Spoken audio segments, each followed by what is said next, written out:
வங்கிகளில் 4 முறைக்கு மேல் பணம் எடுத்தால் கட்டணம் வசூலிக்கப்படும் என்ற நடைமுறைக்கு விக்ரமராஜா கண்டனம். ரத்து செய்யாவிட்டால் வங்கி கணக்குகளை முடக்கும் போராட்டம் நடத்தப்படும் என எச்சரிக்கை.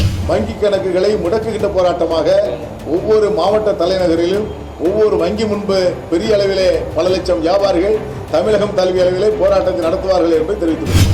தேனியில் வணிகர் சங்கங்களின் பேரமைப்பு தலைவர் விக்ரமராஜா செய்தியாளர்களை சந்தித்தார்.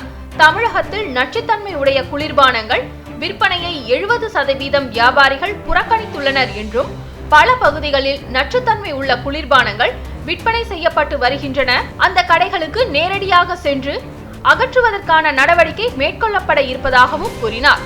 தற்போது 4 முறைக்கு மேல் பணம் எடுத்தால் கட்டணம் வசூலிக்கப்படுவதை வன்மையாக கண்டிப்பதாகவும் வங்கிகளின் கூடுதல் கட்டணம் வசூலிப்பது குறித்து மத்திய நிதியமைச்சர் தீர்வு கிடைக்காவிட்டால் தமிழகம் முழுவதும் வங்கி கணக்குகளை முடக்கும் போராட்டம் நடத்த உள்ளதாக விக்ரமராஜா தெரிவித்தார். அதே போன்று வங்கிகள் திடீர் என்று ஒவ்வொரு அறிவிப்பை அறிவித்துக் கொண்டிருக்கிறது.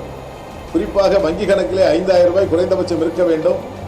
4 முறை பணம் போட்டு எடுப்பதற்கு மட்டும் கட்டணம் கிடையாது. 5வது முறை கட்டணம் செலுத்தி எடுப்பதற்கு 150 ரூபாய் என்பத விதியை விதித்திருக்கிறார்கள்.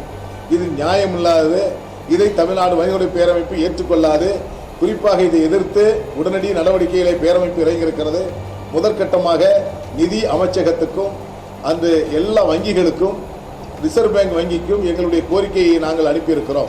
இதை வங்கி மேலாளர்களை அழைத்து வணிகர் சங்க பிரதிநிதிகளை வைத்துக் கொண்டு கட்டண விதிகள் எவ்வளவு செலுத்த வேண்டும் என்ற தீர்மானமாக நிறைவேற்றப்பட வேண்டும் என்ற கோரிக்கையை வலியுறுத்துகிறோம்.